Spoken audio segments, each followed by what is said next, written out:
¿Cómo está? ¿Cómo está? ¿Cómo está Laurita? ¿Cómo están, chicos? ¿Cómo está Clara? ¿Cómo está Celeste? ¿Cómo está Vanessa? La señorita Vanessa me parece, ¿no? ¿Cómo está? Bien. ¿Qué tal, chicos? ¿Qué novedades? Espero que estén bien. Espero que estén bien. Estamos con un intenso frío, ¿no? Hay que cuidarse. Y este intenso frío que implica a veces resfríos, gripes, ¿no? Es cómplice de alguna manera para el COVID, ya porque de todas maneras bajan las defensas, hay que cuidarse. Estoy viendo con bastante preocupación, ¿no? Que la gente está tomando de manera irresponsable todo esto. Ayer, ayer en la tarde, por una cuestión de necesidad, tuve que ir al centro de Lima un par de horas, ¿sí? Y la verdad que me sorprendió que la gente está transitando con familias enteras como si ya todo hubiese pasado o como si nunca hubiese pasado nada. Sí, me pongo en los dos escenarios, como si nunca hubiese pasado nada o como que esto ya pasó. Familias enteras, sin la mascarilla, comiendo en la calle, escupiendo en la vía pública, ¿no? O sea, como si nada. Pero, bueno, lo comprobé ayer. Ayer lo comprobé porque, como te repito, ayer salí después de mucho tiempo al centro de Lima, ¿ya? Y vaya usted a decirle algo, ¿no? Gente muy malcriada, gente muy irreverente, ¿no? Ayer me atreví a decirle a una señora que se ponga la mascarilla, que se suba la mascarilla, porque estaba comiendo su choclo, ¿no? Dos cosas, me mandó al diablo y encima el resto del choclo, la coronta creo que lo llaman, un poco más y me lo tira por los zapatos. O sea, la gente es atrevida. Yo creo que no deja de tener razón esa frase que dice, la ignorancia es bien atrevida, ¿sí? Entonces, chicos, siempre es bueno recomendarle eso, ¿no? Esto aún no ha pasado. Esto tiene para todavía un tiempito. Recuerda que hay un pronóstico que es a nivel mundial y China es un ejemplo. China es un ejemplo. Ahí China ha vuelto a las restricciones. Algunos lugares en China han vuelto a las restricciones. ¿Por qué? Porque la variante Delta se ha empezado a expandir. Y eso que China tiene vacunada a buena cantidad de su gente. ¿Ah? Entonces, solo como reflexión nomás, estimados amigos, solo como reflexión, hay que seguir cuidándose. Yo sinceramente, después de la experiencia de ayer, lo volveré a pensar o simplemente lo pensaré 3 veces, 4 veces, ¿no? Para ir al centro, porque la verdad está la situación muy desbordada, muy desordenada, ¿sí? Yo sé que usted es responsable, usted se va a seguir cuidando, ¿ya? Y las vacunas no garantizan nada. Yo ya tengo las 2 dosis. Yo ya tengo las 2 dosis. La segunda me la colocaron el domingo 25.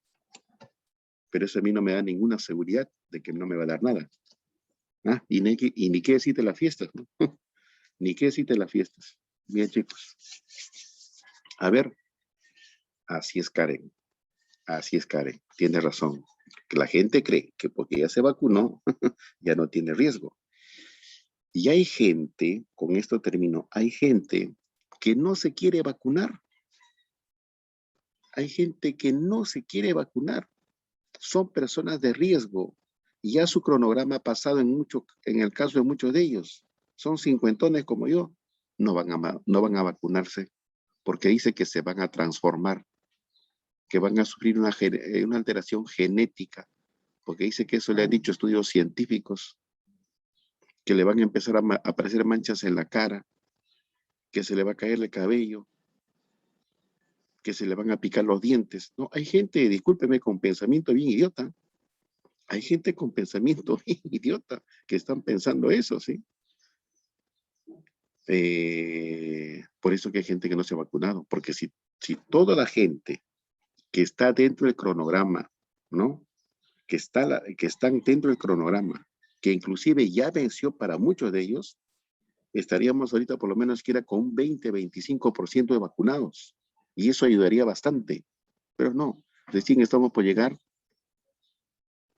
creo que al 15 o al 20%, recién.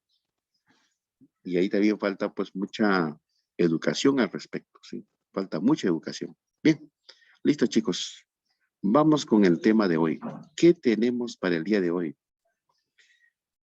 A ver, para el día de hoy tenemos esto de acá. Te voy a hacer recordar rapidito, nada más para ir a la práctica, ¿sí? Para el día de hoy tenemos esto de acá. A ver, chicos, estimados amigos, rumbo a San Marcos, ¿no? Profe, ¿qué opina del ingreso libre? ¿Qué opina del ingreso libre?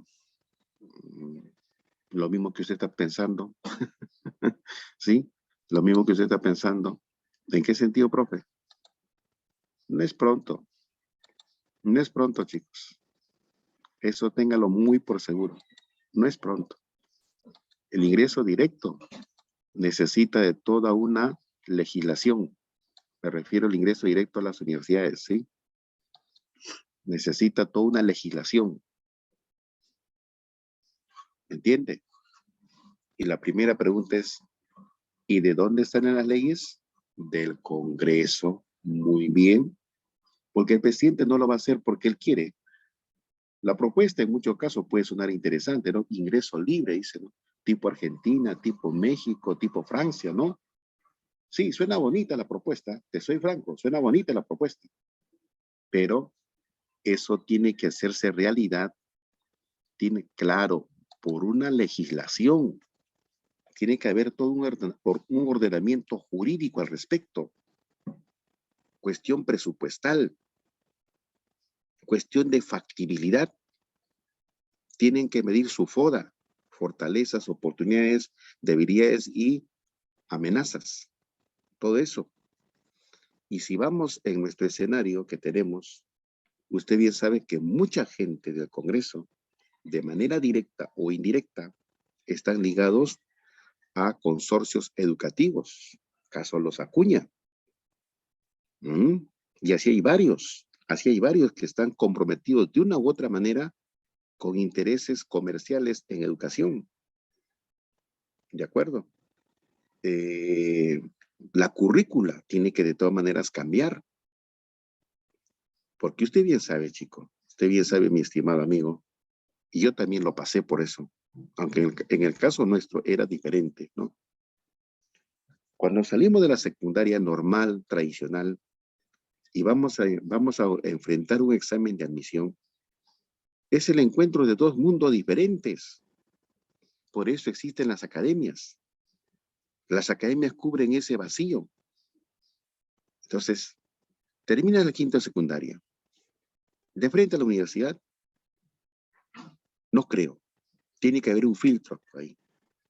Un ciclo cero, como lo escuché por ahí. Y imagínate, y yo espero que no te sientas ofendido, ¿eh? No para nada, ¿sí? Imagínate. Imagínate que hay chicos que llegan a la academia recién para aprender a efectuar una ecuación simple, ¿sí? Hay chicos que recién en la academia aprenden a operar una ecuación simple y de frente le vas a pedir que dé un examen de análisis matemático o de matemática 1. No, no. Chicos que no les gusta leer, pero porque le dijeron que es el ingreso libre a la universidad, se van para derecho. Y para la carrera de derecho, tiene que leer harto. Y si no le gusta leer, ¿qué hacemos? Chicos que quieren estudiar medicina, pero sus cursos terror son física, química, biología. ¿Cómo va a enfrentar una práctica calificada? Entonces, ante todo ello, tiene que haber toda una cuestión previa, una preparación, una reglamentación, un ordenamiento jurídico. La promesa está hecha, pero de la promesa al hecho real, todo ese paso previo se tiene que dar necesariamente. Así que no me vayas a estar diciendo que, profe, ya esta es mi última clase y la próxima ya no vengo porque Castillo ha dicho que ya ingreso directo. Un momentito. Es promesa de campaña es propuesta del primer mensaje presidencial, que espero que no sea el único, ¿sí? Y entonces no hay que confiarse. No hay que confiarse.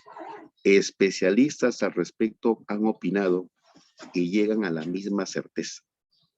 Es todo un proceso, ¿ya? Es todo un proceso para que formalmente se dé, si es que se da, si es que se da. Mientras tanto, tenemos todavía mínimo unos año y medio o 2 años de examen de admisión. ¿Sí? ¿De acuerdo? Muy bien. Así es que a no confiarse, jovencitos. No se confíen. Muy bien. Listo. A ver, vamos con el tema de hoy. Solo para recordarte nada más. ¿Ah? Solo para recordarte. ¿Ya? Porque ya el desarrollo en sí del tema lo hemos hecho en su debido momento. Pero no te preocupes. Igual que la semana pasada, para quienes no trabajaron conmigo, ¿sí? O por ahí tal vez se te pasó la información, no te preocupes, estamos compartiendo también los resúmenes, ¿ya? De acuerdo, al final de la clase, no se preocupe. Los españoles habían llegado formalmente al Cusco en 1533. Ahí termina el tercer viaje Pizarro. ¿De acuerdo? Ahí termina el tercer viaje Pizarro. ¿Ok? Comenzaron a saquear las ciudades, comenzaron a fundar ciudades, ¿no?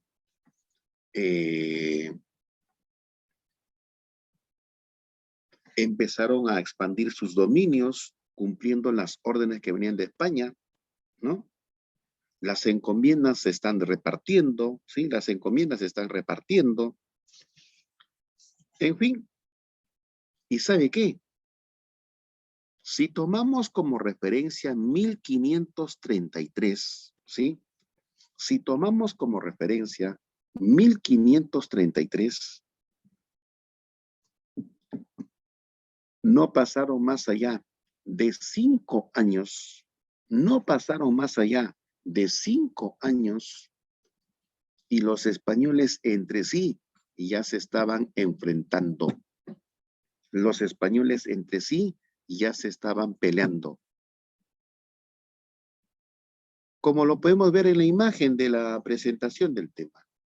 Es la muerte Pizarro, representado en óleo de la época. Y Pizarro no gozó ni 10 años, lo que tanto le costó conseguir. Pizarro llega al Cusco en 1533. 8 años después, ya lo estaban matando. Almagro llegó al Cusco también en 1533. 5 años después, en 1538, ya le estaban cortando la cabeza. Entonces, estamos entrando al tema de las guerras civiles entre los españoles y la resistencia andina. Porque desde el momento en que los españoles llegaron a Cajamarca y luego comenzaron la marcha con destino al Cusco, desde ese momento, sí, escúchalo bien, desde ese momento los españoles van a tener que enfrentar a lo largo de casi 40 años y tal vez más, van a tener que enfrentar una tenaz resistencia. Van a tener que enfrentar una tenaz resistencia. Primero por parte de los generales de Atahualpa, como lo vemos a continuación. Pero antes, después hablamos de la resistencia. En todo caso, mi comentario era, desde el momento en que llegaron a Cajamarca, mataron al Inca y de ahí con su marcha al Cusco, desde ese momento los españoles van a tener que enfrentar una tenaz, una férrea resistencia por parte de los movimientos andinos. Olvídate de indígenas, movimientos andinos. Primero con los generales de Atahualpa. Pero antes primero vamos con las guerras civiles.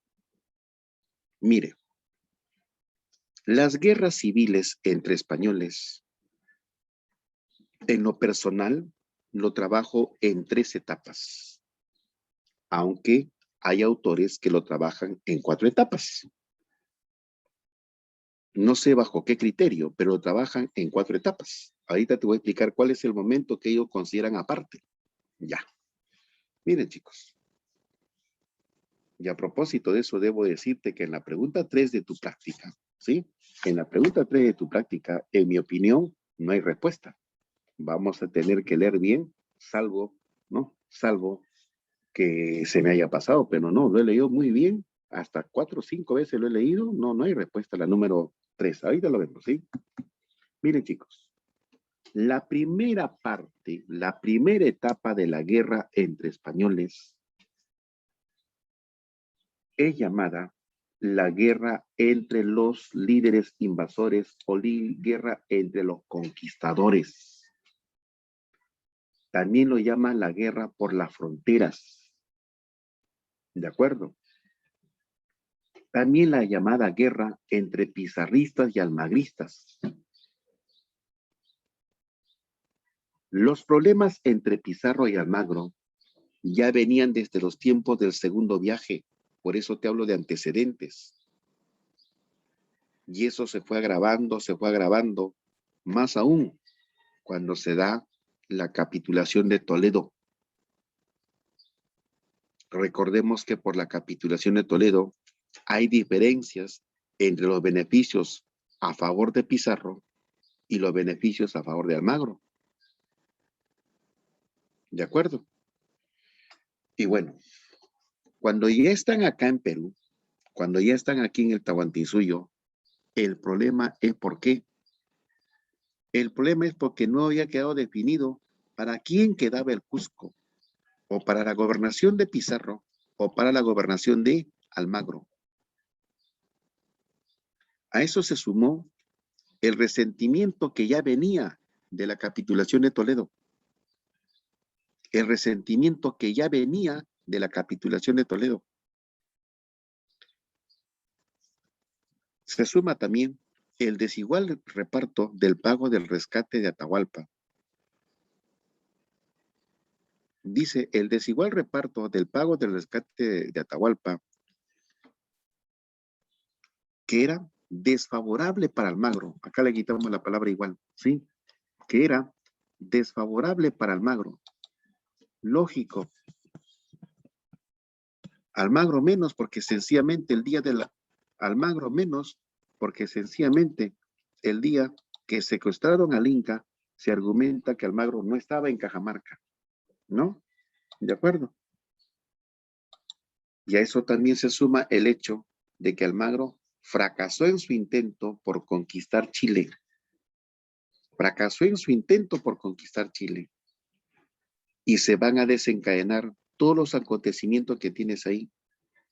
La batalla de Pachachaca, en Abancay, la entrevista entre Pizarro y Almagro para definir el destino del Cusco, las batallas de Guaitará y de Salinas, sobre todo Salinas, en la que el bando pizarrista derrota al bando almagrista. Luego vendrá el asesinato de Pizarro, porque ya se había producido el asesinato de Almagro, mejor dicho, ya se había producido la ejecución de Almagro. Ahora viene el asesinato de Pizarro. Y aquí viene el problema, ¿por qué algunos autores trabajan 4 etapas? Y yo, personalmente, y creo que con un criterio sensato, lo trabajo en 3 nada más. ¿Por qué razón? Mire usted, le explico rapidito.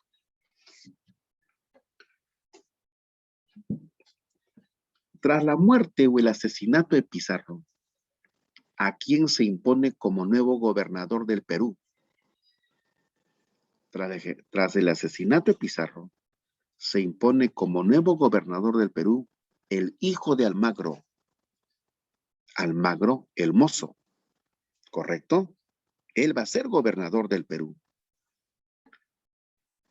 Pero recuerda que la disputa por el Cusco había determinado pedir la presencia de un árbitro real, de un comisionado real, para que ese árbitro o comisionado real, enviado obviamente desde España por el rey, defina finalmente para quién es el Cusco. Cuando ese comisionado real llegó aquí al Perú, inmediatamente se enteró de la muerte de Pizarro ese comisionado se llamaba Cristóbal Vaca de Castro. Entonces, ¿qué fue lo que pasó? Los pizarristas, ¿sí? Los pizarristas. Muy bien. Así es, Antoni, en la imagen de la muerte de Pizarro, ¿sí? Muy bien. Los pizarristas se sumaron a la causa del comisionado Vaca de Castro. Lo apoyaron a Vaca de Castro. ¿Para qué? Para que enfrente al gobernador Diego de Almagro el Mozo, porque obviamente había llegado usurpando el poder al cargo, ¿no? Entonces, al final de cuentas, la batalla de Chupas es también un enfrentamiento entre pizarristas y almagristas. Al final de cuentas, la batalla de Chupas es también un enfrentamiento entre pizarristas y almagristas. Y eso lo dicen todos los libros de la batalla de Chupas. Pero no entiendo cuál es el criterio de los autores, de algunos autores, que esta batalla, la de Chupas, la colocan aparte. No, no es aparte. Está dentro de ese contexto. Es decir, está dentro del tiempo cuando se enfrentaron pizarristas y almagristas. Obviamente con esa batalla, ¿no? Con esa batalla, el hijo de Almagro dejó de ser gobernador y lo mataron. Y entonces justo ahí va la pregunta número 3, chicos. ¿Sí? Le aclaramos de una vez la pregunta 3, ¿le parece? ¿Estás con tu práctica en mano? ¿Estás con la práctica en mano? ¿Sí? Ya, muy bien. Leamos juntos. ¿Qué dice la pregunta número 3? Fue una batalla que enfrentó a los realistas dirigidos por el visitador. Bueno, yo más lo llamaría comisionado porque viene con el cargo de comisionado. Cristóbal Vaca de Castro contra los almagristas, comandados por Diego de Almagro el Mozo. Muy bien. Se desarrolló en Ayacucho, dice, el 16 de septiembre. Ahí está, justo la fecha coincide tal como está en nuestra lámina, mira, ve. El 16 de septiembre de 1542. El resultado de la batalla fue la derrota completa de los almagristas, ¿sí? De los almagristas, ¿de acuerdo? Y la captura posterior de Almagro el Mozo, quien fue juzgado y condenado a muerte, sellando así la derrota definitiva de Almagro el Mozo. Ya. ¿Qué batalla es? Chicos, ahí la respuesta es Chupas, pues. Chupas o Huamanga. Y no hay. Porque mira, Jaquijahuana es una batalla en la que se enfrentaron los soldados de Pedro de la Gasca con los soldados de Gonzalo Pizarro en 1548. Ya, la A no es. La batalla de las Salinas, lo acabamos de ver por acá. Ahí está Salinas, abril de 1538. Abril de 1538. Y ahí a quien matan es a Almagro el Viejo o el Tuerto, no al Mozo. Guarina. Guarina viene después todavía. Aquí está Guarina, a mí. Fíjate dónde está Guarina. Acá lo tengo. Acá está Guarina, ¿ve? Octubre de 1547. Pizarro y Almagro hace rato que habían muerto. El hijo de Almagro tenía hace 5 años que había sido decapitado. Pachachaca. Pachachaca la tenemos acá. Fíjate. Aquí está Pachachaca, mira, ¿ve? Batalla de Pachachaca en Abancay. Triunfan los almagristas sobre los pizarristas. Lo que es más, es triunfo almagrista. Ya. ¿Demostrado o no? No hay respuesta, pues. ¿Estamos de acuerdo? No hay respuesta. Entonces, a esa pregunta número 3, no sé, le colocas en algún lugar. Vamos a colocarle por acá. En la pregunta 3, ¿ya? La respuesta sería, ¿sí? Disculpen, chicos, me está atacando el Parkinson, ¿sí? La respuesta sería, ¿ya? La batalla, ¿no? La batalla de Chupas. Y ninguna cuadra, ¿sí? Sí, y lo hemos leído con usted, ¿eh? Dice, derrota definitiva de Almagro el Mozo. Y más aún, si nos dan la fecha es Chupas, pues. Chupas en Huamanga, Ayacucho. Bien, chicos. ¿Aclarado la pregunta 3? ¿Me confirmas, por favor? ¿Aclarado la pregunta 3? Listo. Ahí está, ya la hice. Listo. Muy bien, chicos. Muy bien. Ahora, mire, estábamos acá, ¿no? Ya. ¿Te acuerdas que a Pizarro en la capitulación de Toledo le dicen que él tiene potestad para encomendar indios? ¿Te acuerdas? Aquí está, mira, todo está acá. Como decía alguien, ¿no? Papelito manda, aquí está. Perdón, está en la otra lámina, está en la lámina de la invasión, ahí está. Que también te lo compartí la semana pasada, ¿sí? Bueno, lo concreto está que en la capitulación de Toledo, a Pizarro le dan la potestad de poder encomendar indios a los soldados que lo acompañan. Esa es la encomienda, pues. Ahora mire, ¿qué es la encomienda? La encomienda es aquella institución de origen feudal que aquí en América consistió en que a los soldados invasores se les entregaba un determinado territorio, incluyendo mano de obra de aborígenes, a quienes tenían que hacer trabajar, pero por su trabajo les tenían que pagar, y aparte de pagarles por su trabajo, que era una obligación, tenían que educarlos y además también evangelizarlos. Pero en la práctica, nada de eso se cumplió. Entonces, la encomienda que ya estaba establecida desde el momento que Pizarro llega al Perú, desde ese momento se establece, esa encomienda pronto se desprestigió por los abusos de los encomenderos. Entonces la corona española, en 1542, enterado de todo lo que está pasando, decide reglamentar, decide reordenar legalmente los dominios aquí. Y entonces, en 1542, sale un conjunto de leyes desde España que se llaman las nuevas leyes. ¿Y qué pasó? Esas nuevas leyes dicen, a la encomienda hay que reestructurarla. Si antes de estas nuevas leyes el encomendero sucedía a sus hijos y nietos el privilegio de la encomienda, a partir de ahora no, la encomienda tiene una sola vida. Y al mismo tiempo, para poner orden político acá, porque los encomenderos ya se empezaban a desbandar, ¿eh? Tipo los señores feudales en Europa, cada cual quería ser autónomo. Entonces, ante ese peligro, ante esa amenaza, la corona también, en ese conjunto de nuevas leyes, crea el virreinato del Perú. Por consiguiente, ese conjunto de las llamadas nuevas leyes de 1542 incomodan a los encomenderos aquí en el Perú. ¿Y quién es el líder de los encomenderos? Gonzalo Pizarro, el hermano menor de Francisco. Me parece que es el único hermano que ya quedaba, claro, el único hermano que quedaba. ¿De acuerdo? Porque ya los demás estaban muertos o fuera de Perú. Muy bien. Llega el primer virrey con la intención de establecer el virreinato y hacer cumplir las leyes. Lo expulsaron. La audiencia sintió la presión, la audiencia de Lima, ante la presión de los encomenderos, expulsó al virrey.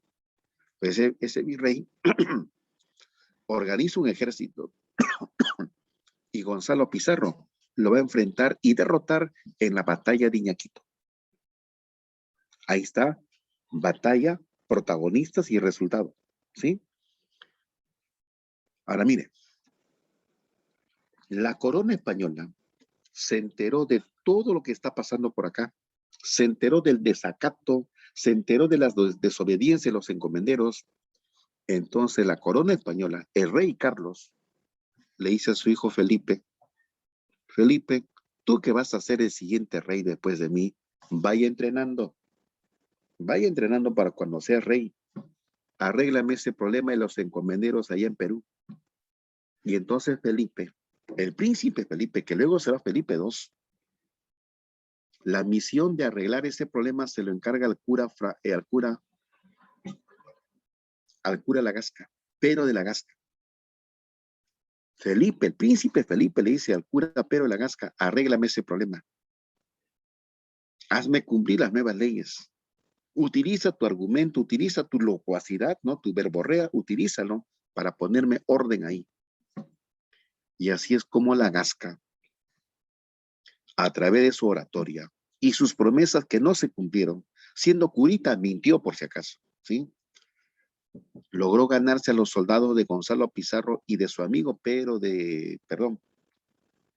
logró ganarse a los soldados de Gonzalo Pizarro y de su amigo Francisco de Carvajal, a quienes termina derrotando con el apoyo de militares, a quienes termina derrotando en la batalla de Jaquijahuana, Gonzalo Pizarro y su lugarteniente Francisco de Carvajal, los dos fueron ejecutados. Pero hay un detalle. ¿Por qué los soldados de Gonzalo Pizarro lo abandonaron para pasarse al bando del cura Lagasca? Porque el cura Lagasca les había prometido repartir nuevas encomiendas. Y al final, cuando tienen que repartirse esas nuevas encomiendas, no satisface a todos. Por si acaso, el reparto de esas recompensas a ser repartidas, tienen un nombre. Se llaman Huaynarrima. ¿Qué es Huaynarrima? Recompensa a quienes colaboraron con la causa real, pero que finalmente no se cumplió del todo, se cumplió a medias. Por eso, los que no quedaron satisfechos se van a rebelar. Primero, primero van a reclamarle al cura Lagasca, ¿no? Cura Lagasca, ya te hemos apoyado, queremos la recompensa. El cura se fue. El problema, ¿quién se lo dejó? Al segundo virrey del Perú, Antonio de Mendoza. Pronto murió. Al final, el problema, ¿quién lo tuvo que enfrentar? La Audiencia de Lima. Y hay un líder rebelde por ahí, Hernández Girón. Ese Hernández Girón, por si acaso, estuvo ganando batallas. Viacuri, Chuquinga, pero termina perdiendo en Pucará. Y tras ello, va a ser también ejecutado. Entonces, son tres las guerras civiles. La de los pizarristas y almagristas, que es la primera, que incluye Chupas por si acaso. La segunda, la de los encomenderos mayores, ¿sí? Y la tercera, la de los encomenderos menores o también llamados insatisfechos. Tras esas guerras, ¿te acuerdas de esta copla o no? Te repito, tras esas guerras, ¿te acuerdas o no de esta copla? Los Pizarro quieren guerra, los Almagro quieren paz, pero todos quieren, y por guerra todos morirán, y al final en otros tiempos a estas tierras otros las gobernarán. ¿A qué se refería? A que se consolidó la autoridad virreinal. Se terminó consolidando la autoridad virreinal. Lo que te dije, la resistencia. Los españoles no se la llevaron fácil. Tuvieron serios problemas que enfrentar. Aparte de sus problemas, entre ellos, la resistencia. Primero, de generales atahualpistas, Rumiñahui, Chalcuchimac o Calcochimac y Quisquís, quienes inclusive en algún momento, como el caso de Quisquís, obtuvieron victorias. Profe, ¿y hasta dónde los hostigó Quisquís? Hasta el Cusco. Hasta el Cusco los siguió, los hostigó, pero no pudo prosperar su resistencia por una sencilla razón. Ahí lo ves, ahí está clarito. Los huancas, que ya se habían sumado en apoyo a los españoles en el camino de Cajamarca al Cusco, exactamente en Junín. Ahí los huancas pasaron a colaborar con los españoles Y obviamente con ese apoyo, o gracias a ese apoyo, se pudo vencer a esa resistencia de generales atahualpistas. Los españoles cuando llegaron al Cusco, llegaron con un nuevo inca, porque el inca que habían puesto Toparpa había muerto en Jauja. Llegaron al Cusco con un nuevo inca, Manco Inca, hijo también de Huayna Cápac. ¿Qué pasó? Ese Manco Inca simplemente se cercioró, se convenció de que los españoles simplemente lo habían utilizado y lo estaban humillando. Ante ello, ese Manco Inca, que hace poco nomás estaba a favor de los españoles, vuelve a la realidad, se percata, se da cuenta que simplemente lo están utilizando y comienza la arremetida contra ellos. Por eso viene la resistencia cusqueña o de Manco Inca, que desarrolló dos ofensivas, atacando Lima con el general Kisu Yupanqui, fracasó también por el apoyo de los huancas en favor de españoles, y el ataque al Cusco, que también fracasó, no tanto por mérito de los españoles, sino el apoyo que los españoles reciben de parte de huancas y chancas.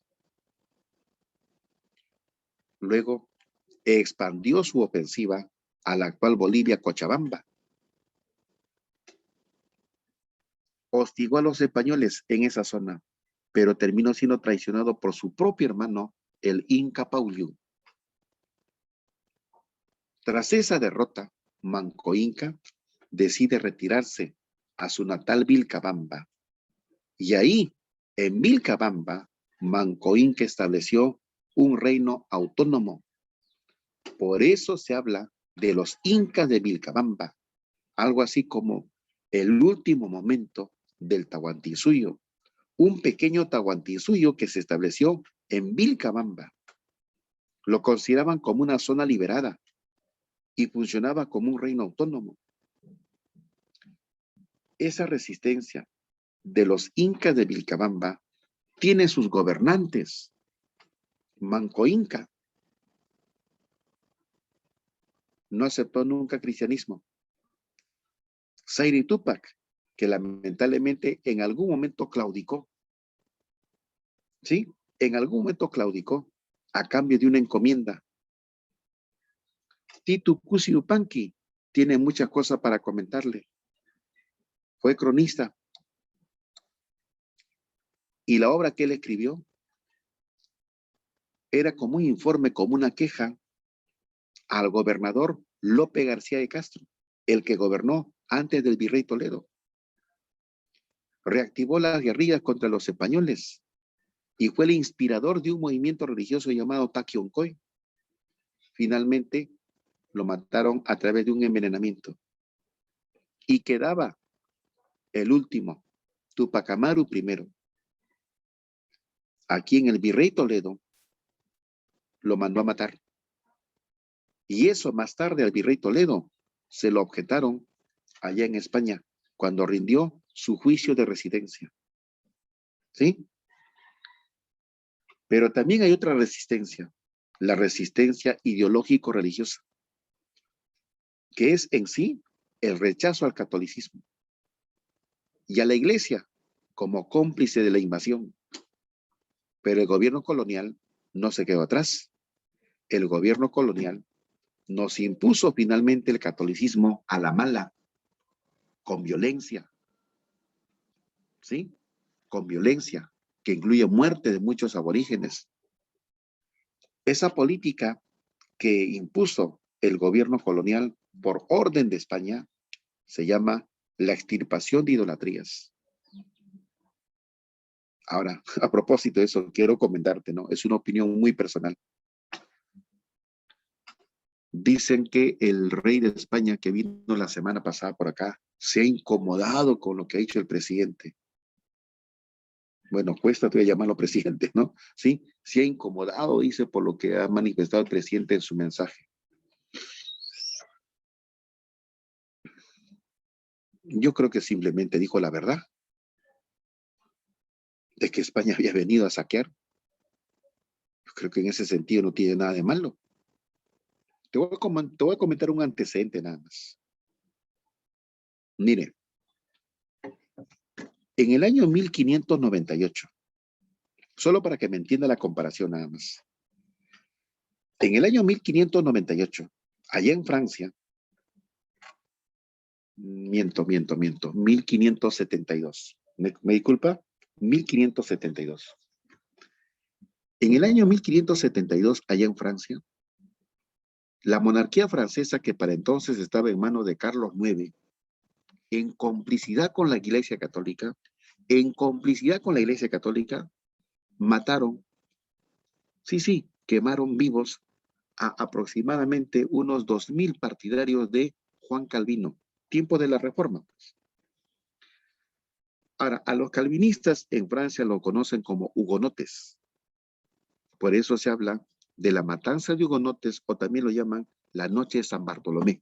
Eso debes acordarte por historia universal, ¿sí? En realidad, chicos, había sido un exceso represivo por parte de la monarquía en complicidad con la Iglesia Católica. Muy bien, pasó el tiempo, y llegó el año 1998. Mira, ¿cuánto tiempo había pasado? ¿Eh? 1672, 100 años, 1772, 200 años, 1872, 300 años, 1972, 400 años.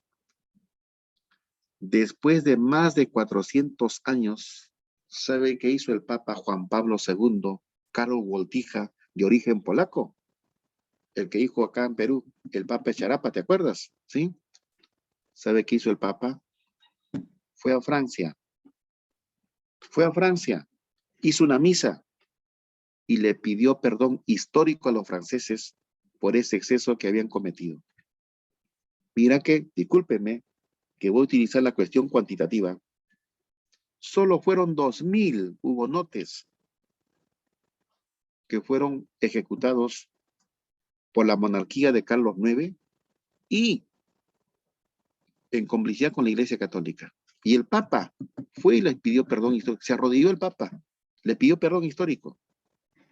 Oiga, ¿vas a comparar la matanza de esos hugonotes con lo que hicieron los españoles acá?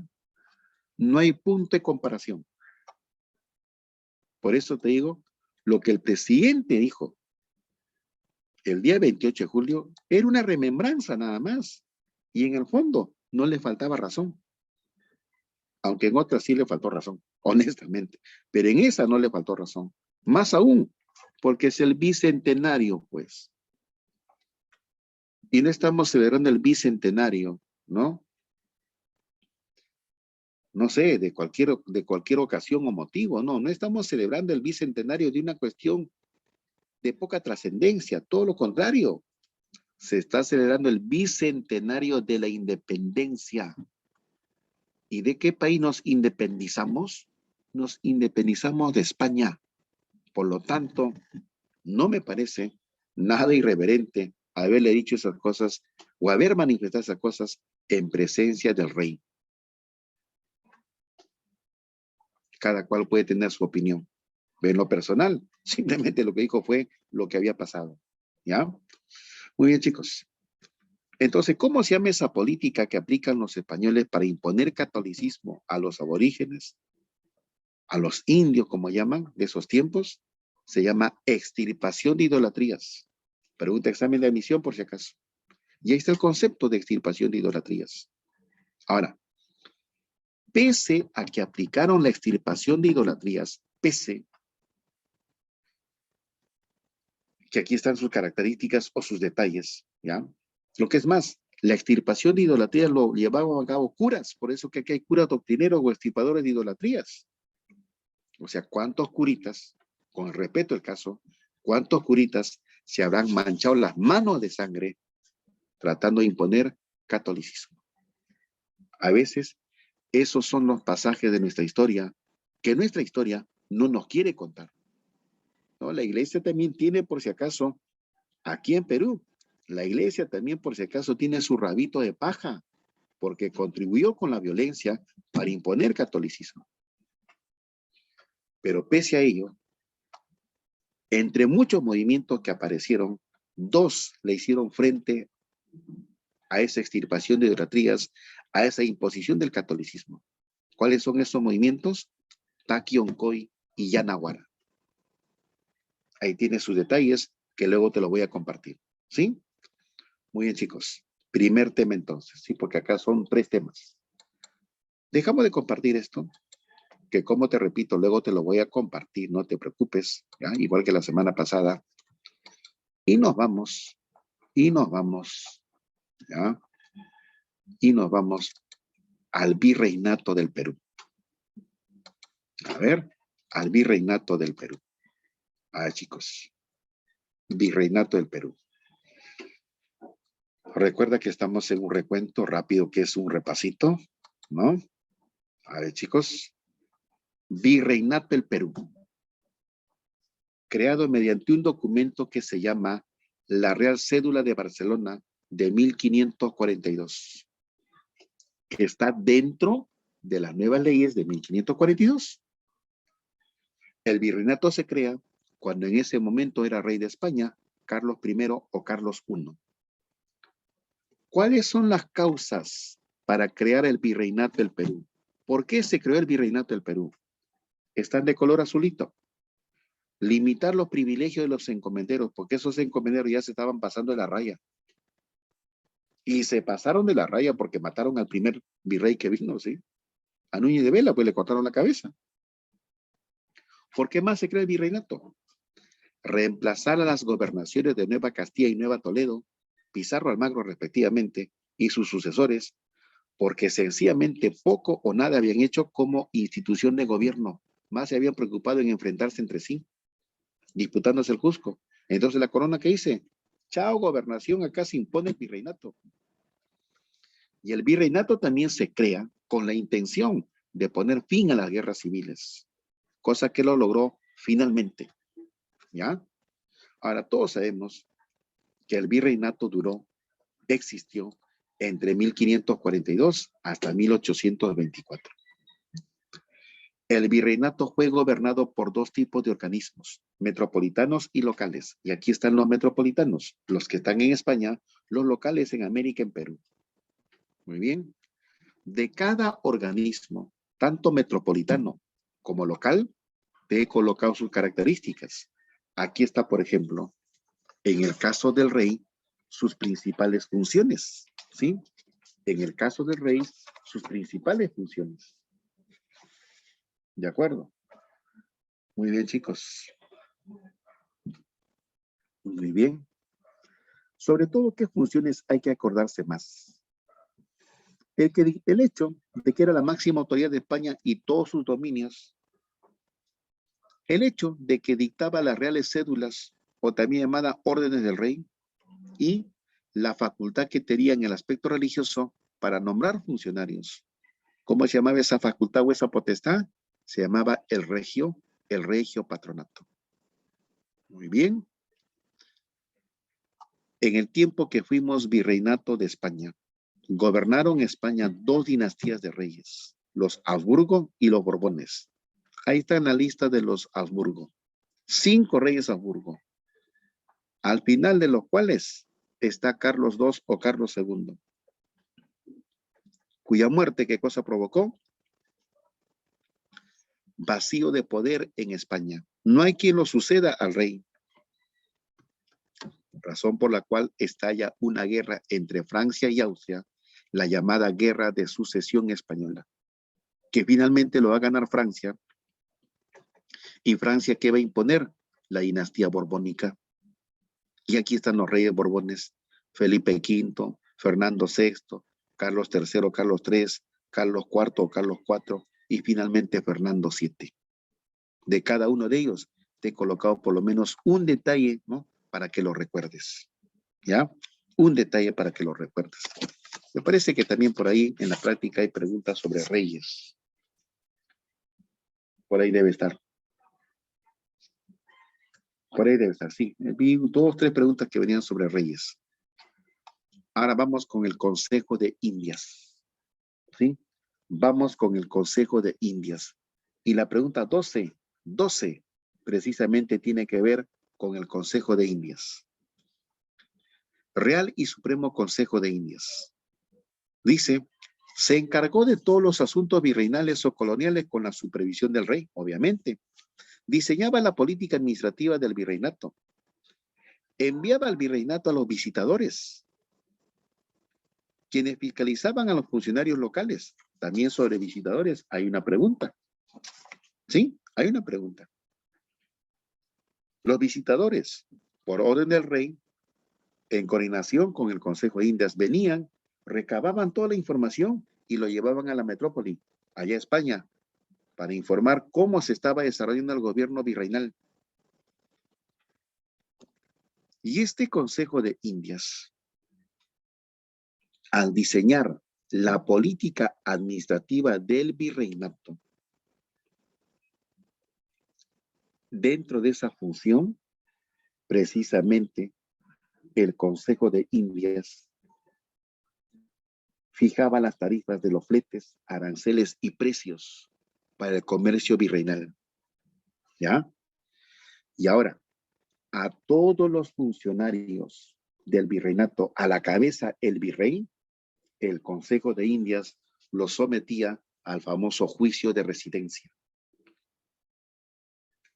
El virrey, aquí están sus funciones.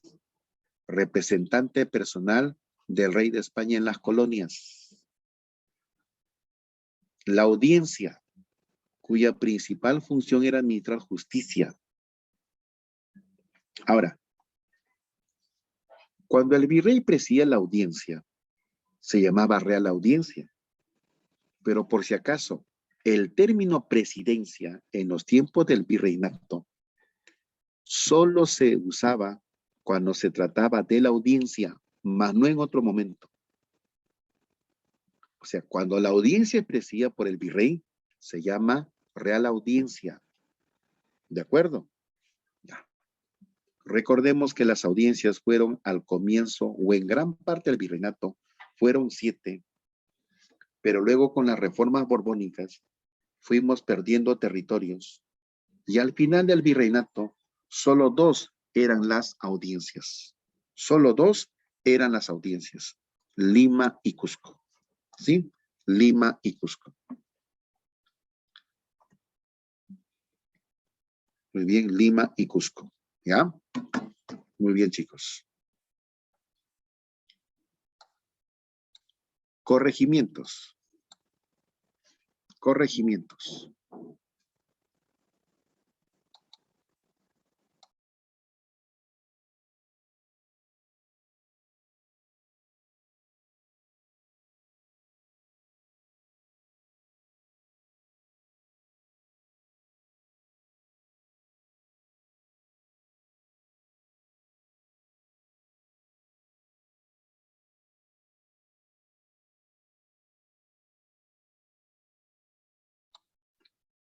Corregimientos. ¿Qué hay de los corregimientos? Sus jurisdicciones eran como las actuales provincias y estaban a cargo de un corregidor. ¿Ya?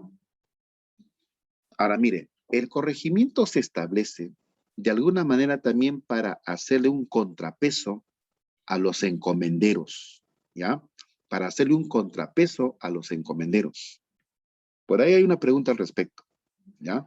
Porque lógico, el corregidor abarca más territorio, es como una provincia, pues. Es como una provincia.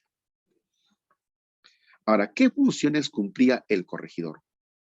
Cobraba tributo al aborigen, organizaba la mita minera, administraba justicia de manera muy arbitraria y hacía los repartos mercantiles.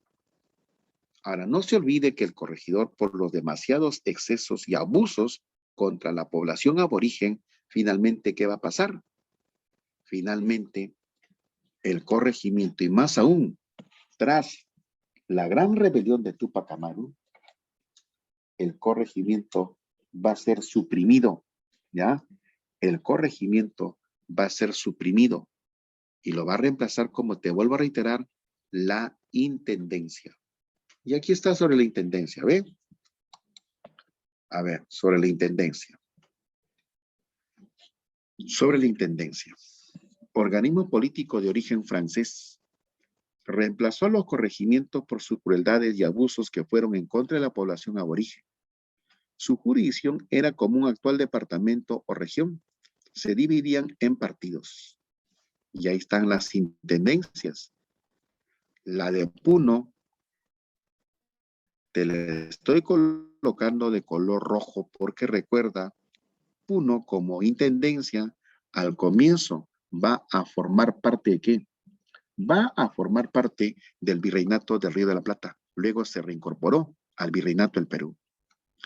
El cacique, descendiente de la nobleza inca, las funciones y por qué no también privilegios que tenía, como por ejemplo no pagar tributo, no ir a la mita minera, y ahí cuando surge el famoso indio de Faltriquera, ¿ya? El cabildo, que por si acaso también cobraba ciertos impuestos, ¿no? Como es el caso, por ejemplo, de que para ser alcalde, para ser regidor, el cargo se compraba, el cargo se compraba. Y obviamente por ejercer ese cargo se tenía que pagar un impuesto. ¿Cómo se llama el impuesto que se pagaba, cómo se llama el impuesto que pagaban los funcionarios públicos por ejercer su cargo? Lo hacían 2 veces al año. Ese impuesto se llama media anata. O sea, el cabildo también tenía injerencia en ese tipo de impuesto. Ahora, lógico, el que era oidor de la audiencia, el que era corregidor, por ejemplo, ¿no? Por desempeñar un cargo público, tenía que pagar un impuesto 2 veces al año. Eso se llama media anata. Pero también eso era atribución de cobrarlo al tributo a sus funcionarios locales o municipales. El Barayó es considerado como el alcalde de pueblos de aborígenes. Una lista de virreyes. ¿Te acuerdas? Una lista de virreyes. Una lista de 19 virreyes más un gobernador. De hecho, tiene que darle importancia al virrey Toledo, porque ese virrey Toledo, tal como dice por acá, es el verdadero organizador del virreinato. Es el verdadero organizador del virreinato. ¿Ya? Muy bien. Los demás virreyes, ¿no? También son importantes, pero en todo caso, a este Toledo tiene que darle la importancia del caso. Un poquito más, ¿ya? Por eso que cuando en el examen de admisión se hacen preguntas sobre los virreyes, mayormente se pregunta Toledo. Ahora, Amadi Junet, Jauregui, Croa o Croix, como quieras, o los anteriores como Núñez de Vela, Antonio Mendoza, también son preguntados, pero más se incide con respecto a Toledo y también los virreyes del siglo XVIII. Porque cuando gobiernan estos virreyes del siglo XVIII, ¿ya? Cuando gobiernan estos virreyes del siglo XVIII, ya estamos en plena efervescencia de lucha por la independencia. Por eso, fíjate, ¿ve? En el gobierno de Antonio de Mendoza, de José Antonio Mendoza, las rebeliones ya en la selva central. Y las rebeliones van a continuar, ¿no? Hasta el gobierno de José Antonio Manso de Velasco. Amadi Junet y el cumplimiento de reformas borbónicas, que también ya se venían dando en el caso de virreyes anteriores. Manuel de Quirior, el libre comercio. Agustín de Jauregui, enfrentar la rebelión de Túpac Amaru. No, las audiencias administran justicia. Las intendencias son más propiamente administrativas. ¿Sí? Esa es la diferencia, Guido. Ahora, en jurisdicción, la audiencia es más grande que la intendencia. Por eso se dice, ¿no? Los corregimientos eran como nuestras actuales provincias. Las intendencias eran como nuestras actuales regiones o departamentos y las audiencias eran como los actuales países. ¿Sí? Muy bien. Ahí está, mira, varios virreyes. Por eso te decía 19 virreyes. ¿Sí? Tienes bastante información. La sociedad virreinal, República de Blancos y República de Indios, sociedad estamental con muchos cruces. Tienes que saber quién es el mestizo, quién es el mulato y quién es el sambo. Ahí están los respectivos cruces. Organización económica. En primer lugar, mercantilista, por desarrollar básicamente comercio y minería. Intervencionista, España controlaba todo. Exclusivista, monopolio comercial. Monopolio comercial. ¿De acuerdo? Monopolio comercial. Lima, Callao, Lima o Callao, Sevilla, Lima. Esa era la ruta comercial. Eso va a empezar a cambiar desde cuando se le empieza a dar a Inglaterra ciertas concesiones comerciales. Tratado de Utrecht, ¿ya? Sectores económicos, primario, secundario y terciario. Primario, con el comercio y la minería. El secundario, con agricultura y ganadería. Y la producción manufacturera artesanal, con los obrajes y los chorrillos. El sector terciario, con la producción manufacturera artesanal, obrajes y chorrillos. Centro de producción manufacturera artesanal. Formas de explotación. La encomienda, que ya la vimos al comenzar el tema. La mita minera. Habían 3 tipos de mita, ¿te acuerdas? La mita minera, la mita obrajera y la mita de plaza. La más cruel, la más devastadora, porque murió mucha gente a raíz de ella, fue la mita minera. Y cuando empezó a faltar mano de obra de aborígenes, ¿qué cosa se trajo del África? Esclavos. Y el esclavo de color, despectivamente llamado negro, ¿sí? No va a soportar trabajar en la mina, no va a soportar trabajar en la hacienda.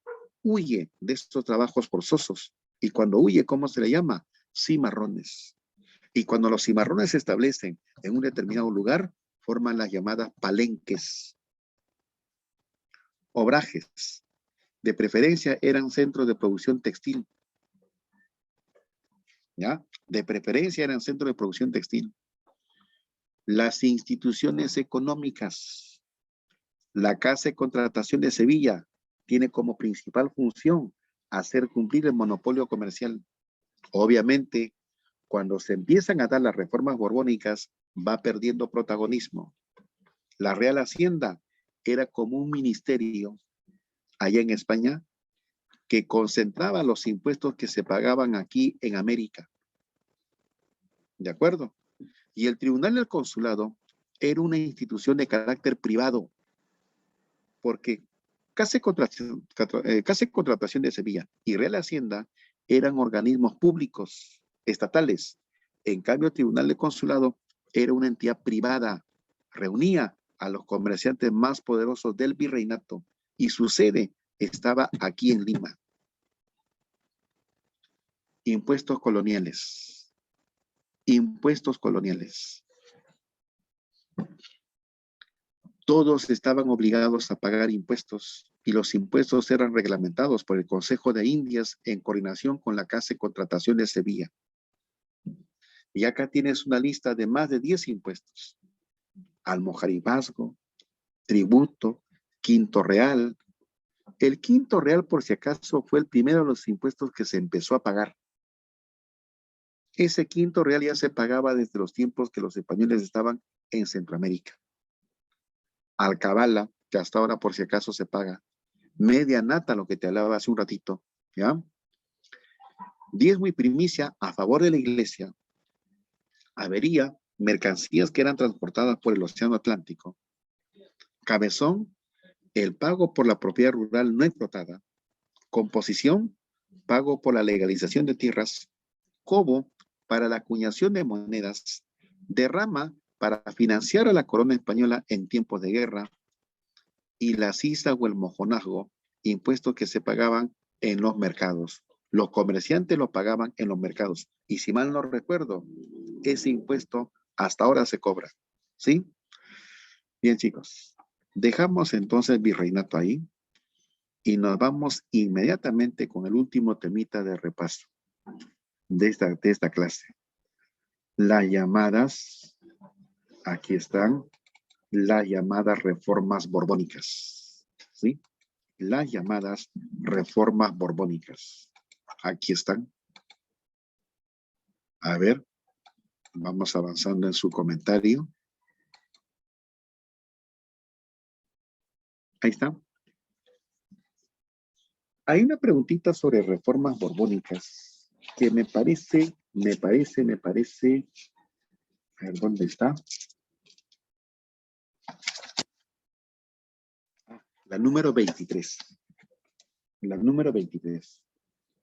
En mi opinión, igualmente no hay respuesta, pero lo vamos a aclarar con usted. Primero leamos la pregunta que hice. ¿Qué son reformas borbónicas?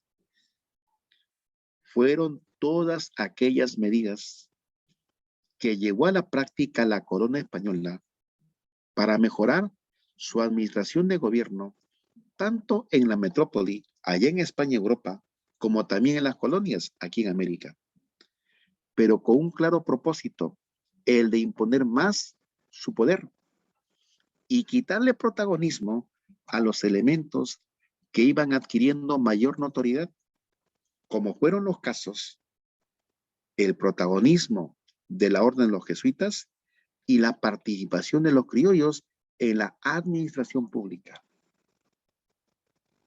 Muy bien. ¿Qué dice la pregunta 23? ¿Te parece si lo leemos juntos? ¿Qué dice la pregunta 23? Dice la 23. Las reformas borbónicas tenían objetivos bien trazados. Indique usted, o indicar en todo caso, dice, ¿cuál no era uno de ellos? ¿Cuál no era uno de ellos? A ver, recuperar el control total y absoluto de la colonia, ¿qué dice acá? Con el propósito de imponer más su poder y quitarle protagonismo a los elementos que iban adquiriendo mayor notoriedad. Ahí está. La A cumple. Sí es una función de, pero sí es un propósito, ¿sí? Sí es un propósito, sí es un objetivo de la reforma borbónica. Mejorar la recaudación de impuestos y contribuir con mayor cantidad a la corona. Claro que sí. Por eso es que durante las reformas borbónicas hay impuestos que aumentan su precio. La 2 también cumple. La 3. Reorganizar la administración para afianzar el control desde España. ¿Qué dice acá? Para mejorar su administración de gobierno tanto en la metrópoli como en las colonias. Ahí está pues. Restarle poder a los criollos. ¿Qué dice acá abajo? ¿Qué dice acá abajo? El de imponer más su poder y quitarle protagonismo, como es el caso de la participación de los criollos en la administración pública. Te lo estoy demostrando. ¿Sí? Todas son correctas, pues. Todas son correctas. Entonces me parece que ahí faltó enfocar mejor la pregunta. ¿Sí? O en todo caso, no sé, ¿qué otra cosa nos podrían pedir ahí? La verdad que se lo he mostrado, ¿sí? ¿No, Jimenita? ¿Estamos de acuerdo, Jimena Caguana? Está demostrado, ¿sí? ¿De acuerdo? Muy bien, chicos. Muy bien. Ahora mire, las reformas borbónicas en Europa, obviamente los aplica España para sus dominios en la misma España y también para América, pero recordemos que esas reformas borbónicas se dan en el contexto cuando en Europa hay la difusión de una ideología llamada la Ilustración. Y algunos monarcas absolutistas de Europa, sin dejar de ser absolutistas, aplicaron en sus países reformas inspiradas en la Ilustración. Cuando esos reyes absolutos, como el caso de España, aplican reformas inspirados en la Ilustración, a ese comportamiento se le llama despotismo ilustrado, con la famosa frase, todo para el pueblo, pero sin el pueblo. Ahora, a nivel de España, que se llama reformas borbónicas, las reformas más importantes se dieron en qué gobiernos? Felipe V y Carlos III. En el gobierno de ellos dos se dieron las más importantes reformas borbónicas. Hay antecedentes. Y un antecedente es la muerte de Carlos II, pues que no dejó sucesión. Por eso que es Francia y Austria. Por eso es que Francia y Austria se van a pelear por tratar de imponer sus dinastías. Austria quiere conservar la dinastía Habsburgo y Francia quiere imponer la borbónica. Finalmente se impuso la borbónica.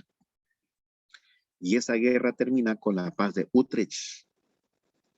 Esa paz de Utrecht, por favor, póngale mucho interés, porque ahí se va a dar una reforma económica muy importante. Las reformas borbónicas más importantes en Perú se dieron en el gobierno de estos 4 virreyes, Amat, Guirior, Jáuregui y Croix. Y acá le estamos mencionando algunas razones por qué se aplicaron esas reformas.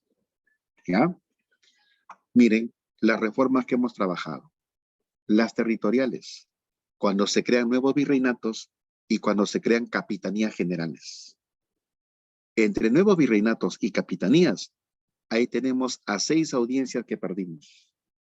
Por eso solo quedó Lima, que luego se complementó con Cusco. Aquí están las administrativas.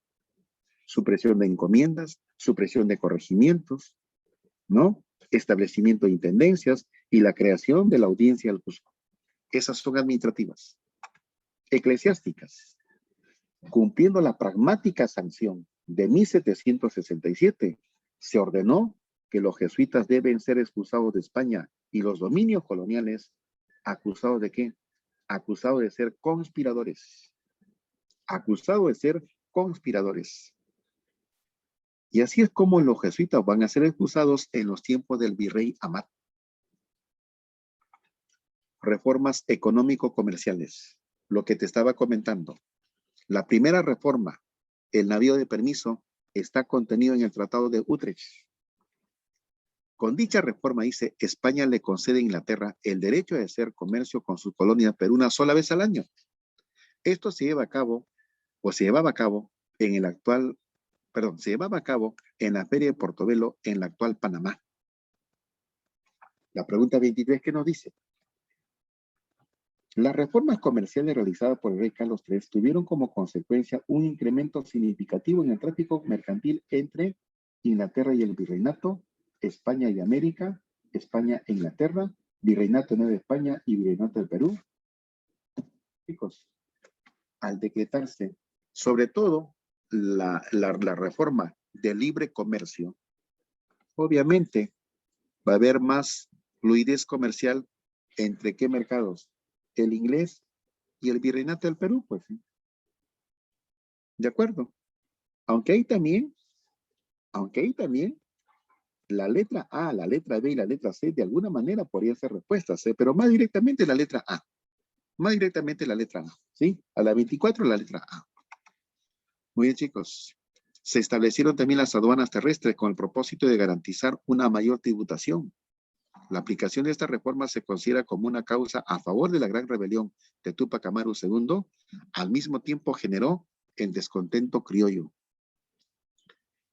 Otras reformas, el Tratado de San Ildefonso, el sistema de visitas, ¿sí?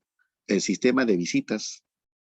Y finalmente, las consecuencias que trajeron consigo las reformas borbónicas.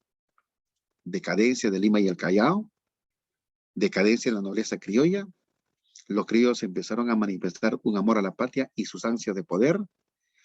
El Atlántico definitivamente desplazó, sobre todo, el puerto de Buenos Aires termina desplazando al Callao y se hace más intensivo, más intenso el gobierno, o perdón, el comercio en el Atlántico. La expulsión de jesuitas dejó un vacío educativo, por eso se va a crear con Victorio San Carlos. Y algunos caciques, como fue el caso de Túpac Amaru, se vieron perjudicados en su actividad de ser arrieros debido a la creación del virreinato del Río de la Plata. Arriero, el que utilizando mulas precisamente transporta mercancías. Pero como fue creado el Virreinato de la Plata, ya era otra jurisdicción, Túpac Amaru no puede acceder a ese territorio y se ve perjudicado económicamente. Para muchos, esa también fue una de las causas del por qué está ya la gran rebelión, que lo veremos la próxima semana, el 4 de noviembre de 1780. ¿Sí? Entonces, estimados amigos, les he hecho un pequeño recuento de los 3 temas que nos proponen para el día de hoy, luego de lo cual vamos a la resolución de tu práctica, ¿ya? Vamos a la resolución de tu práctica. A ver, ¿dónde está tu práctica? Lo tenía por acá.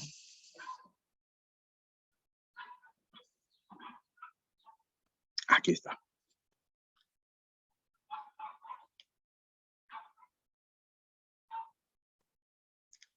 A ver, un ratito, chicos. ¿Dónde está tu práctica? Ya, aquí está tu práctica. Aquí está tu práctica.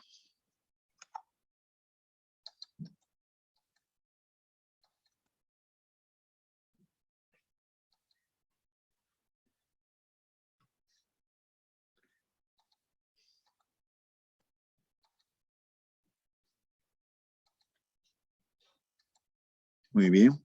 Ahí está tu práctica. ¿Sí? Ahí está tu práctica. ¿Qué hacemos entonces? Vamos a solucionarlo. ¿Ya? Vamos a darle solución a tu práctica.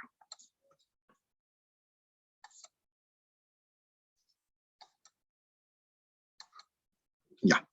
A ver, chicos. Ahí está la parte teórica. Ahí está la parte teórica. Y comenzamos con las preguntas. ¿Qué dice? Las creaciones, perdón. La creación de las gobernaciones de Nueva Castilla y Nueva Toledo deben estar con mayúsculas. Deben estar con mayúsculas. Como expresiones de recompensa a los invasores por su campaña, generaría, ¿sí?, la guerra civil suscitada entre pizarristas y almagristas. En tanto Almagro, en su viaje al sur, no encontró lo esperado en riquezas, puso en cuestionamiento la pertenencia de qué ciudad. Jauja, no. Recuerda las dos gobernaciones, ¿por qué ciudad se peleaban? Las dos gobernaciones se peleaban por el Cusco. Entonces, 1C, ni vuelta a quedar. 1 Cusco. 1 Cusco. Muy bien. ¿Qué dice la pregunta 2? La Real Cédula también debe estar con mayúscula. La Real Cédula firmada el 21 de mayo de 1534 otorgaba a Diego de Almagro una franja de 200 leguas en dirección norte-sur que comenzaba aproximadamente en el paralelo 14, cerca de Pisco, que correspondía al límite sur de la gobernación de Nueva Castilla otorgada a Pizarro. Estos derechos territoriales que le daban a Diego de Almagro posesión sobre Chile fueron promulgados ¿por quién? Bueno, simplemente te están diciendo que en el año 1534, ¿quién era rey de España, no? 2C. Carlos V. Que sinceramente, déjame decirte algo, mejor sería si estuviera como Carlos I o Carlos I. Porque ya para 1529 se llamaba Carlos I o Carlos I. Ya no era Carlos V. Carlos V fue hasta 1529. Bien, chicos. ¿Ya? Y la pregunta número 3, que ya la habíamos absuelto, ¿te acuerdas? En la pregunta 3 no hay respuesta. No hay respuesta. Debería ser, ¿cuál de ellas? Debería ser la batalla de Chupas. Debería ser la batalla de Chupas. ¿Estamos de acuerdo, chicos? Muy bien. Pregunta número 4. Zaire Tupac. Es célebre en la época de la conquista. ¿Por qué razón? Mantener una línea de resistencia intransigente, no, se vendió, se dejó comprar por una encomienda. Su indecisión en los momentos decisivos de la lucha de resistencia, lejanamente podría ser. Su actitud claudicante y sumisión frente a los invasores. Entablar negociaciones de paz con Toledo, no, Toledo llega después todavía, llega mucho después. Ahí la respuesta es la letra C. 4C. Se vendió por una encomienda. Se vendió por una encomienda. ¿Ya? Se vendió por una encomienda. En este caso voy a colocarte, se vendió por la encomienda, porque hay nombre propio ahí. Se vendió por la encomienda en Yucay. En Yucay. Un lugar que esté en el Cusco, ¿sí? En Yucay. Le dijeron, mira, ¿sabes qué? Tú vas a ser encomendero igual que los nuestros. ¿Qué te parece? Ah, se vendió. Se echó, como dicen criollamente. ¿Ya? Muy bien. Entonces, 4C. ¿Estamos de acuerdo? Ya. 5. ¿Qué dice la 5? Las acciones rebeldes en la zona de la selva cusqueña por parte de los llamados Inca de Vilcabamba habían llegado a mermar el comercio entre Lima y la sierra. Lima tiene que estar con mayúscula. Entre Lima y la sierra. ¿Sí? Entre Lima y la sierra.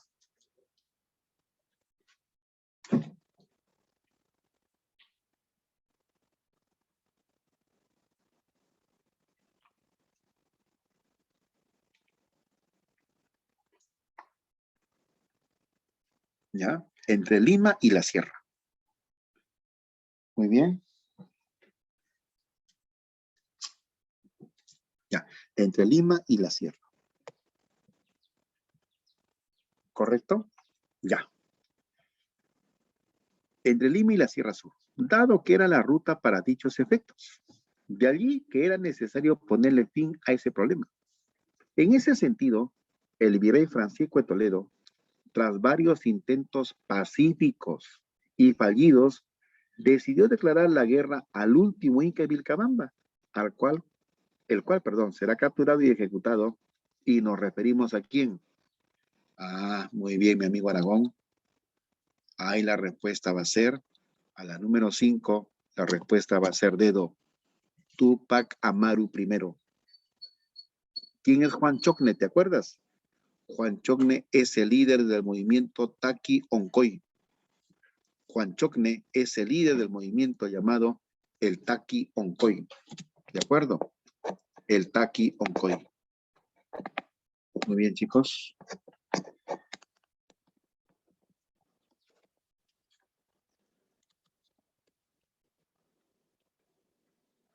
El Taki Oncoy. A ver. Ya.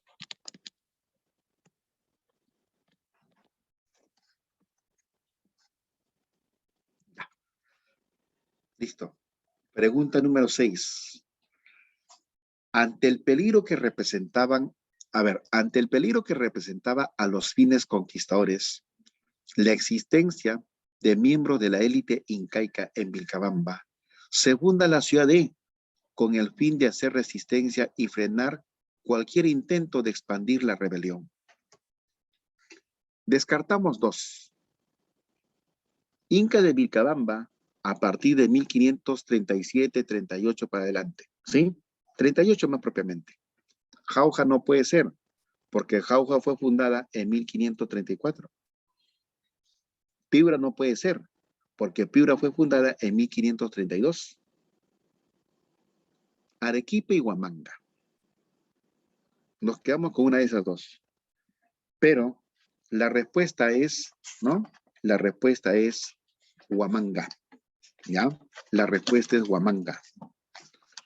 Pero también por ahí una pequeña duda, porque hay algunos autores que dicen que cuando se fundó Arequipa, era para mantener el bienestar de la gente ahí en esa zona. ¿De acuerdo? Era para mantener el bienestar ahí de la gente. El detalle está que primero se fundó Huamanga y luego es Arequipa. Ahí también hay una pequeña incertidumbre. Por la cronología, pero con cierta duda, por la cronología, nos inclinamos más por Huamanga. Preguntita un poquito rara, ¿no? ¿Sí? ¿De acuerdo? Bien, sí, un poquito especial la pregunta. Ya. Pregunta 7. Esa sí es pregunta propia de examen de admisión, ¿sí?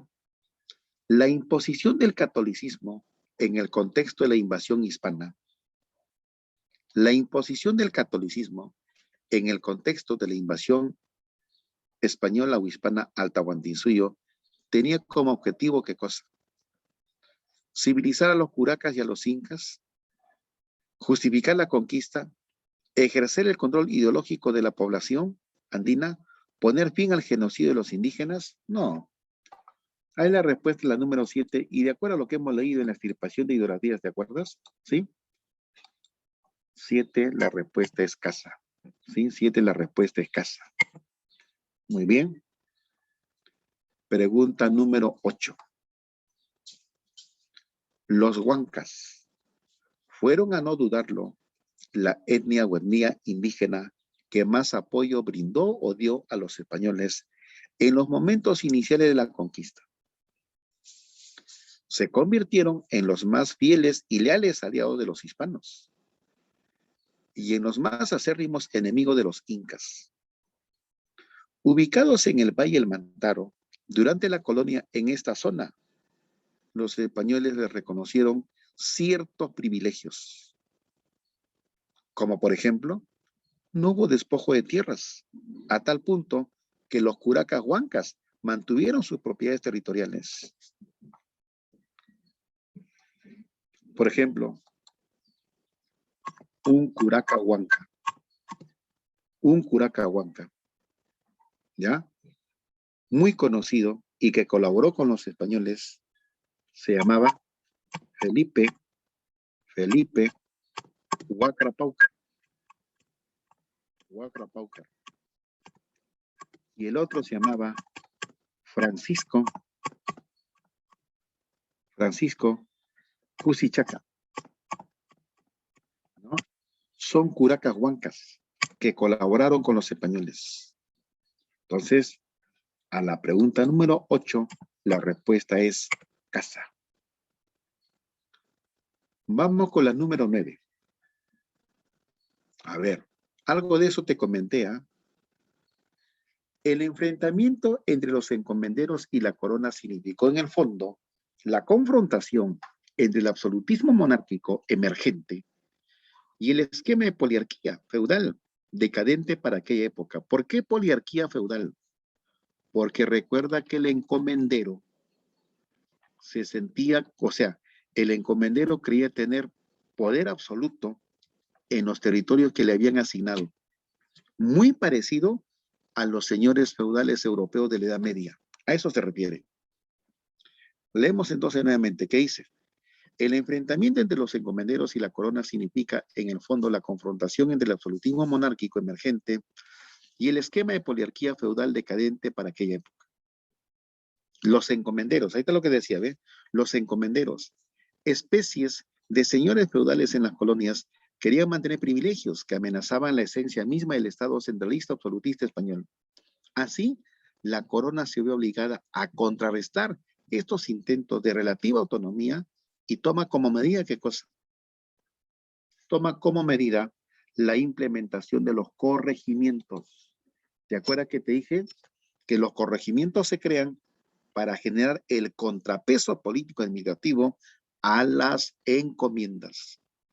Las encomiendas no desaparecieron, pero dejaron de tener peso. Porque ese contrapeso, como te vuelvo a reiterar, lo va a representar el establecimiento de los corregimientos. A ver, la pregunta 10. La corona española, cuando gobernaba la dinastía de los Habsburgo, comprendió que cometió un error al dejar que los nuevos reinos sean administrados por los gobernadores o gobernaciones, que fueron los que repartían las encomiendas, siendo esto un factor de enriquecimiento para los españoles y explotación de los indios, o para los indios. La corona entendió que tenía que controlar las encomiendas. Además, era peligroso el poder que habían adquirido los conquistadores al convertirse en especie de señores feudales, gracias precisamente a las encomiendas. Por lo tanto, para que los Habsburgo tengan un poder más centralizado y directo de las colonias, se vio obligada a ¿qué? Eliminar los privilegios, promulgar nuevas leyes, enviar a Pedro de la Gasca, promover las reformas toleranas. No, acá la respuesta es beso. 10 beso. Muy bien. 10 la respuesta va a ser beso. 10 beso. Muy bien. 11.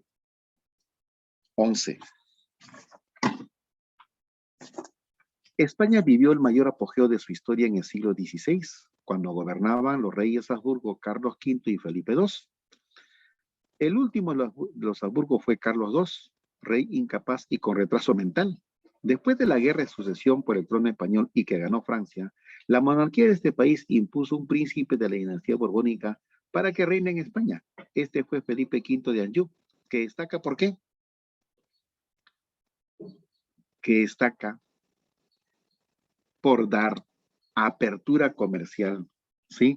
Por dar apertura comercial a Inglaterra con el navío de permiso, y ahí es cuando nos acordamos de qué tratado, ¿te acuerdas? Ahí es cuando nos acordamos del tratado de Utrecht, ¿sí? Del tratado de Utrecht, ¿de acuerdo? Del tratado de Utrecht. Eso está contenido en el tratado de Utrecht, que por si acaso se firmó en la actual Holanda o Países Bajos, ¿ya? Listo, chicos. Entonces, 11C. Vamos con la 12. Ya te había comentado la 12, ya te había dicho la 12 cuál era. 12 es beso, eso ya habíamos comentado. Vamos con la número 13. ¿Qué dice la 13? A ver, la 13, ¿qué dice? Los corregimientos, especie de provincias coloniales, fueron establecidas, no creadas, fueron establecidas por el gobernador Lope García de Castro como organizaciones político-judiciales de control al latifundismo. Muy bien. Y buscar la representación legal del rey ante el mundo andino. Esta institución desapareció como consecuencia de ¿qué?